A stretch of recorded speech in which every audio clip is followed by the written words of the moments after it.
It's not that hard, boys. Here we go. I promise you a cooking recipe episode. So remember, get this out of the way. Hit that like button. Subscribe. Turn your notifications on. Hit this like button. Doesn't matter. Just do something.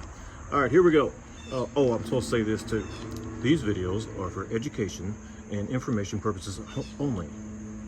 And hopefully entertaining. Or whatever. All right, here we go. What I got today is we're gonna smoke a whole chicken. All right, now it's easy. Used to be cheap, not cheap anymore. And before we get to the recipe, we're gonna talk about the smoker real quick. The one on the left was a gift, my girlfriend, very nice gift. Unfortunately, and Pit Boss is a good brand. Unfortunately, it's smarter than I am, so I couldn't quite ever figure it out. It still works, but it does so much stuff. It's got digital display and all this stuff you can hook up and times and goes on and off by itself and all. You know, I couldn't figure it out. So the one on the right, Masterbuilt, makes a pretty good one. This is electric. It's pretty simple. Just got a knob on it. So you got a couple different kinds of smokers, right? Electric, propane, and charcoal. So all are good for different purposes. I like the electric because it's pretty easy. You don't have to worry about running out of charcoal or running out of propane. Disadvantage, if your power goes out, well, now you need propane or charcoal. So keep that in mind. This is pretty easy. Now we're gonna run her about, you got a gauge on it. She's sitting at about 250. I put some apple wood chips in there. I like the fruit woods. I never liked mesquite very much.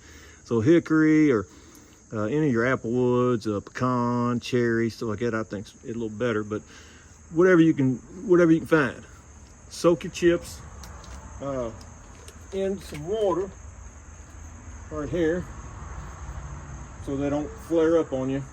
That's step one. Get your chips soaking in some water before you get your chicken all prepared. So then get your chicken at the store, whole chicken, and try to catch them on sale if you can. I just came from the store and guess what? They wasn't on sale. So then you're gonna season it up. That's a preference, you know, whatever you like. But here's what I wanted to show you. We got this here. It's not a sponsor.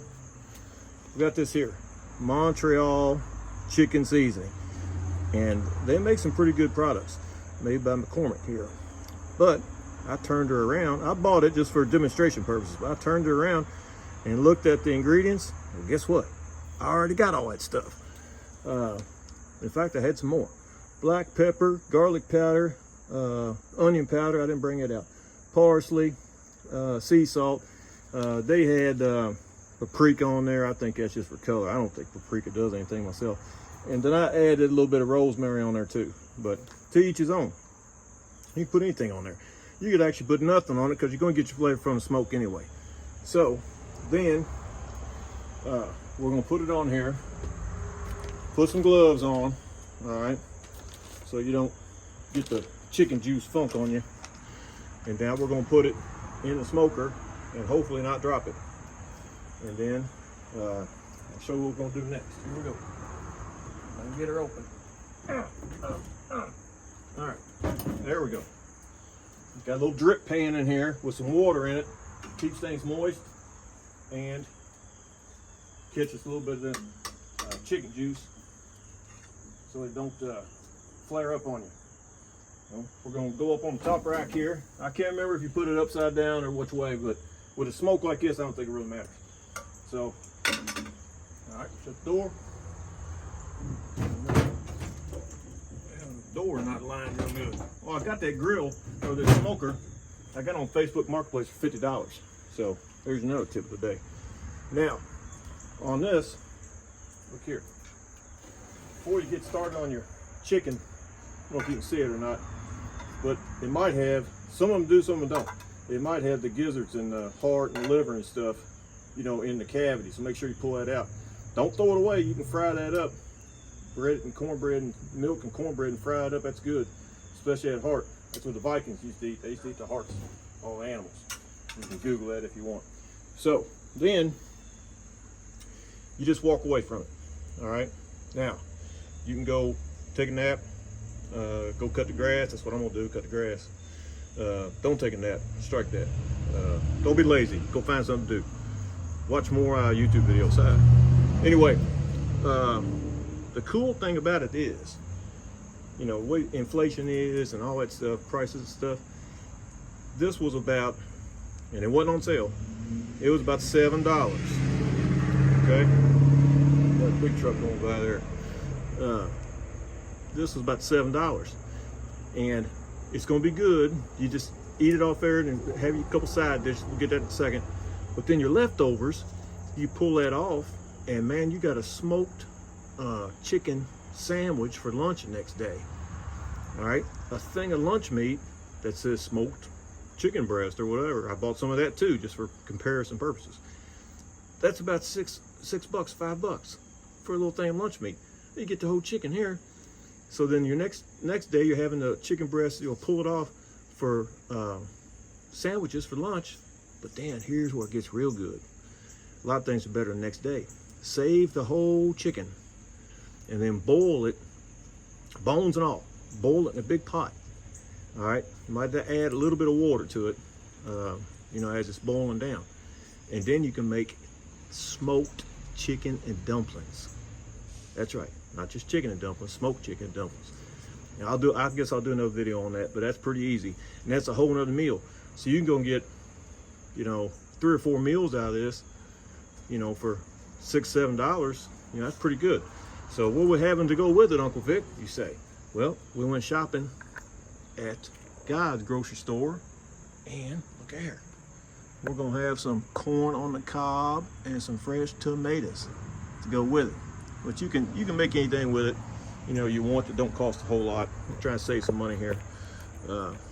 So you can have baked beans, be good with it. Oh, here's another thing too. It's not gonna heat your house up. Summertime, it's hot where I'm at. So it's not gonna heat your house up, run your electric bill up on your air conditioning. So do this, or if you're camping, or you like go out on the boat and stuff, put something like this on a little bit lower fire. Go out on the boat, you come back from boating, and you're all, you know, you've had a few beers or whatever. Don't drive the boat drinking a beer. I'm just, all right, whatever. But anyway, you come back, you're all sunburnt and everything, tired and hungry. You pull up to your campsite or wherever you got there, and man, you can smell it, and it's time to eat. It's a good thing. It's also fun to put something like this on to mess with your neighbors, because I don't really have a lot of neighbors, but anyway, they always smell, you know, something cooking. You know, the wind just drift just the right way. So man, something smells good. The whole neighborhood will know you're grilling. So, oh, speaking of neighbors, for those of y'all live in apartments and stuff like that, you pretty much have to go with an electric grill or electric smoker, I think. So check into that. Don't get in trouble or anything, burn your building down or anything. But I think you can have electric in apartments. So out on your balcony, not in your house now. So anyway, that's it. We just put it on. Oh, temperatures. We got a new gadget here, boys. Look at this.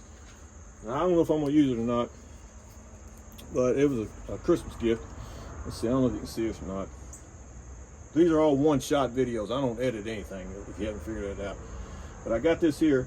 You put that in the breast, the thickest part of the chicken in this case, we're making. You select which meat, and it'll tell you it needs to go to 165 degrees internal temperature. I asked Alexa in there, and she said 180, but whatever. I just cut into it. If it's not pink and bleeding, it's done. But this will alarm when it gets to that temperature. You can also use it as a timer, and you select different like beef or poultry, and it does 8 different meats, and it already has the temperature that you need programmed in there. Hope you can see that. And then you put that probe in there, and you just shut the door on it like this, and plug it in the side, and somewhere, or maybe don't plug it in, I don't know. But anyway, I'm not going to use it. I've got a different temperature thing, or I've done it for so many years, I know what I'm doing, so I'm not going to do it. But you're going to go about 3 hours, 5 hours, depends on the temperature. I like go slow, I'm not in a hurry, so I'm going to put it on there about 225, 250. check it after about 2 or 3 hours and see what it looks like. You'll know what it looks like the rotisserie chicken at the Costco or whatever, but a lot better. So put that on, go do some work, and then supper's ready. So it don't get a whole lot easier than that. You know, it's not that hard. So hit that like button, subscribe, and I'll go shoot another video after this. So thanks for watching.